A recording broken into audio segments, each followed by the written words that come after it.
Alors dans l'atelier sur faire des choses utiles, nous on s'est projeté en 2020 et alors on est arrivé à un scénario de ce qui va se passer à 2020, mais c'est pas grave parce que c'est pas du tout ce qui va se passer.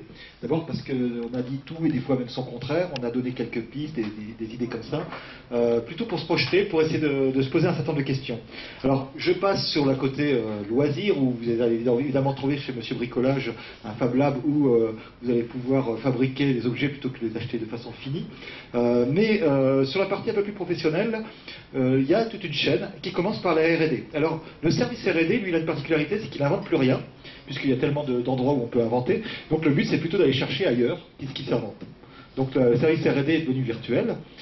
Alors ensuite, après la partie diffusion de tout ça, c'est la partie marketing. Alors, elle est faite, il y a en 2020, le clone de Steve Jobs lance le iLab, avec en particulier l'Offshore, comme l'Object Store, dont le but est de vendre des produits extrêmement propriétaires, de manière avec uniquement les informations sur ces produits, mais évidemment vous allez payer dans une app store, enfin pardon, une Object Store, enfin je ne sais plus comment dire. Et évidemment vous pourrez imprimer chez vous. Alors par contre, ce qui est intéressant, c'est qu'on a vu qu'il y avait quand même pas mal de façons différentes, et d'ailleurs très très différentes, d'ailleurs, où de moments on ne se comprenait plus très bien, de faire des choses utiles dans un Fab Lab. La première chose, c'est les prototypes. Alors le prototype, c'est intéressant parce que on l'a tué. Déjà, parce que tous les prototypes maintenant sont virtuels en 2020, et donc de la même manière qu'on fait des crash tests aujourd'hui plutôt numériques, il y a déjà des objets qu'on teste en numérique, et donc on les là-dedans, donc il n'y a plus de prototypes. Bon, ça commençait mal parce que ça a été un des trucs d'autres on avait eu pour le Fab Lab. Alors heureusement on a d'autres choses. Alors il y a la fabrication multipoint, c'est-à-dire qu'actuellement quand vous avez des journaux, ces journaux ils sont plus imprimés dans un endroit centralisé, mais ils sont envoyés de façon numérique dans des imprimeries qui sont pas trop loin des points de distribution. Alors même chose, eh bien là vous pouvez avoir des points locaux, multipoints, un peu partout. Alors ça tombe bien parce qu'on l'a tué aussi d'ailleurs avec on a tué la fabrication de masse parce que on va personnaliser les choses, etc. Donc on a fait un peu tout et son contraire, mais on a quand même donné quelques exemples où on voyait que s'il n'y avait pas forcément de fabrication de masse, il y avait la possibilité pour des nouveaux entrants de venir, avec en particulier par exemple au Kenya un Fab Lab sur les voitures électriques. Alors que normalement aujourd'hui, depuis quand même l'invention du moteur à essence, c'est quand même pas très facile aujourd'hui d'arriver dans un marché où c'est vraiment un marché très industriel pour les voitures. Et là, eh bien, la valeur passe du moteur à combustion à l'électricité, l'invention sur des choses comme ça, et donc des places nouvelles pour des plus petits acteurs. Alors, troisième chose, on a essayé la fabrication unique et personnelle, c'est-à-dire que je vais personnaliser des choses, soit l'objet unique, soit l'objet transformé de façon à être unique, pourquoi pas. Et puis la pièce de rechange, d'ailleurs on en a parlé dans l'autre atelier, avec la pièce de rechange, mais dans un...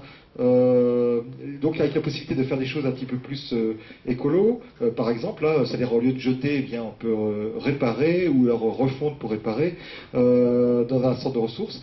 Et alors là, ce qui est intéressant, c'est que ah oui, le cinquième, pardon, voilà, c'est l'objet qui est jamais fini. Vous savez, maintenant vous avez des logiciels, et chaque fois que vous achetez un logiciel, vous êtes tous des bêta-testeurs, et puis d'ailleurs ça évolue comme ça. Alors on a imaginé effectivement l'objet qui de toute manière continue d'évoluer tout le temps, nous sommes devenus tous des bêta-testeurs, et éventuellement, et ça devient intéressant, on peut aussi être des co-concepteurs, des co-créateurs en fait de l'objet, et là on voit qu'on se rapproche évidemment d'une approche du libre, c'est-à-dire qu'il est possible à un moment donné de commencer à développer des objets un petit peu différents, c'est-à-dire qu'il y a des objets qui vont être en perpétuelle évolution plutôt que d'avoir des cycles de 2-3 ans avant de fabriquer un nouvel objet, etc.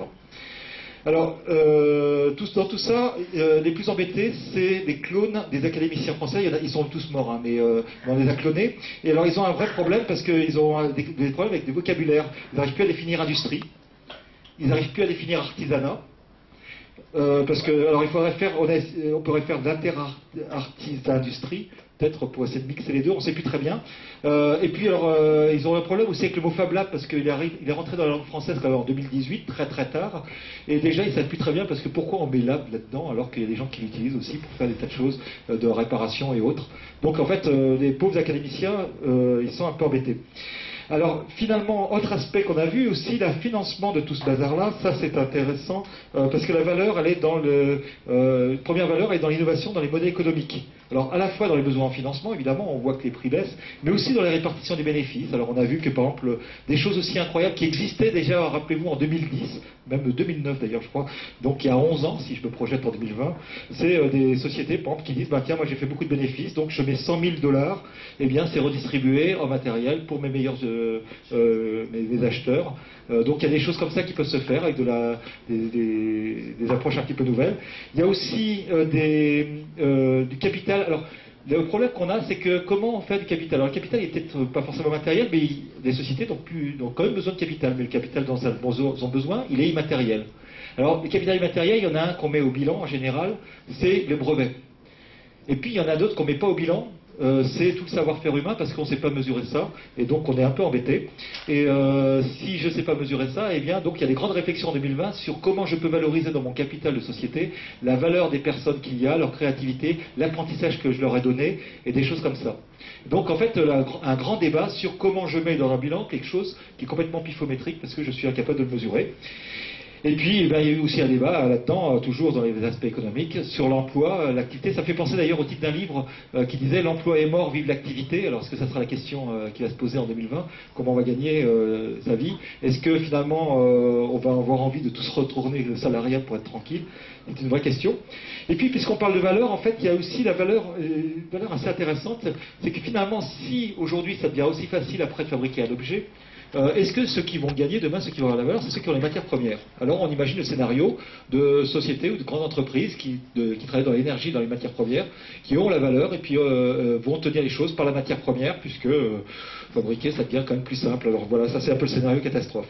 Alors heureusement, on a des choses un peu plus sympathiques, par exemple les compagnies d'assurance, parce que vous fabriquez des tas d'objets, ces objets ils sont sortis de l'écran, ils peuvent provoquer des accidents. Donc les compagnies d'assurance, je vous rassure, elles vont très très bien en 2020, puisque des tas de questions se posent. Il faut réfléchir à un certain nombre de choses. Elles font fortune en gros. Hein. Elles ont racheté. D'ailleurs, il paraîtrait que le nouveau président de la République, c'est le patron d'une assurance. Et donc on a pas mal de choses comme ça. Et en fait, ce que l'on voit, c'est que la tension monte. Un peu comme ça s'est passé dans le numérique dans les années 2010 et tout ça, entre deux logiques qui, les deux sont viables, mais avec des logiques et des approches radicalement différentes. Une approche propriétaire, industrielle, grande entreprise, avec des tas de choses, mondialisation oblige, etc. Et puis une approche Fab Lab, où on voit des choses assez agiles, où on voit un partage du savoir, des connaissances, un peu comme le logiciel libre. Et cette tension que l'on voit déjà dans le logiciel, eh bien, on la retrouve en 2020, effectivement, dans les entreprises, dans la société, dans pas mal de choses. Alors, est-ce qu'il y en a un qui va gagner ou l'autre? Ça, c'est pas très facile. Alors, on a décidé de faire un scénario en happy end, c'est-à-dire que les deux, en fait, cohabitent. Et au bout d'un moment, eh bien, ils coévoluent, ils rentrent en synergie, et finalement, il y a de la place quand même pour des choses qu'il faut faire de façon traditionnelle, des choses pour libre. Non, ça se passe qu'on est des grands optimistes. Vous avez dit, c'est pas forcément cohérent, hein, mais voilà. Et donc, ça, c'était notre happy end qui nous a permis de revenir à 2010, parce qu'il a fallu remettre les pieds sur terre. Donc, une fois qu'on s'est projeté un petit peu là-dedans, ce qui nous a permis de voir des choses nouvelles, c'est la question des aspects juridiques et légaux. Par exemple, c'était un aspect qu'on n'avait pas vu sans se projeter avant. Alors, 2010, eh bien, tout ça, il y a quand même beaucoup de choses à inventer. Alors, c'est sûr, les Fab Labs existent depuis un petit bout de temps, et donc on voit que même au niveau technologique, il y a des choses qui avancent. Mais au niveau culturel aussi, qu'est-ce que c'est qu'une approche libre dans le matériel? Eh bien, on en est au début quand même. Et on voit effectivement qu'il y a besoin de formation sur cet aspect culturel. Qu'est-ce que c'est les modèles économiques? Tout à l'heure, en début de séance, on en a parlé effectivement, comment on fait pour être pas autrement que subventionné. Et donc, est-ce qu'on peut arriver à avoir des modèles économiques de la fabrication communautaire ou commune, du Fab Lab lui-même ou des choses comme ça? Ça reste à inventer, et pareil pour les aspects légaux. Alors pour ça, eh bien, on a trouvé trois choses qu'on pourrait mettre en place dès maintenant. La première chose, c'est des Fab Schools. Alors ça existe, hein, mais ça veut dire qu'il est urgent de former, pas simplement à la techno, mais au modèle économique aussi, mais aux aspects légaux, mais aussi à l'aspect culturel, très très important. Donc, premier aspect, ce qu'on a appelé le Fab School. Le deuxième, on l'a appelé Fab Concept. Alors ça, c'est un truc très spécifiquement français. C'est-à-dire qu'on s'est posé la question de la place de la France là-dedans. Alors la France, eh bien, on l'a vu, c'est très simple. On va essayer d'imaginer des choses sans y toucher. Donc là, dans le Fab Concept, là, il s'agit d'inventer des modèles économiques a priori, et on est sûr qu'ils vont marcher parce qu'on est les 10 plus intelligents de la planète. Et donc, grâce à ça, eh bien, on va pouvoir inventer le monde. Pareil pour le légal, etc. Alors, rassurez-vous, ça va arriver. Hein. Et puis le troisième, c'est le Fab Camp, c'est un peu l'inverse. C'est-à-dire qu'on se dit, mais finalement, et si on faisait aussi, on mettait les mains dans le cambouis, et si on n'était pas assez intelligent pour inventer les modèles économiques de demain, et qu'il fallait en faire tellement plein qu'il fallait là partout, pour que sans faire exprès, de temps en temps, on tombe sur des super modèles économiques, des super aspects, des super utilités par rapport au Fab Lab. Et ça fait penser à une phrase qui était un slogan dans les années 90 d'une télévision libre et alternative qui disait « Arrêtez de regarder la télévision, faites-la ». Alors on a lancé le slogan « Arrêtez de regarder les Fab Labs, faites-les ». Et pour voir un petit peu. Ça, c'est la partie Fab Camp. Donc Fab School, Fab Concept et Fab Camp, c'est les trois choses qui se lancent en 2010. Le Fab Concept étant déjà lancé depuis la nuit de l'humanité en France, même sans le Fab. Et puis tout ça avec des populations mixées, parce que pour que ça marche... Comment? Et souvent sans concept. Et souvent sans concept, bien sûr, c'est aussi dans le titre. Pas plus loin, mais bon. Et donc tout ça avec des populations mixées. Alors ce qui est intéressant, c'est que malgré tout, donc premièrement dans un Fab Camp, ça veut dire qu'il ne faut surtout pas avoir que des créatifs, ou que des entrepreneurs, ou que des artistes, ou des bidouilleurs, ou des hackers, etc. Il faut tout le monde. Et donc l'apprentissage, le vivre ensemble, de faire des choses, et bien ça me semble assez important. Et une fois qu'on a fait ça, et bien le plus important peut-être, c'est de rendre visible tout ça, rendre visible aussi toute la démarche, tout ce que l'on fait, pour arriver à ce que malgré tout, eh bien, ce qui commence à se créer à des endroits, eh bien, ça se sache, que ces bonnes démarches, ces bonnes idées, eh bien, se diffusent pour que le maximum de gens, on l'a vu, puissent participer à l'innovation, parce que même si on est vachement Fab Concept, on n'arrive pas à être assez intelligent pour inventer tout seul demain, donc on a intérêt à être le plus nombreux possible. C'est la meilleure chose qui puisse nous arriver. Voilà, merci, bonne soirée, et puis rendez-vous au cocktail.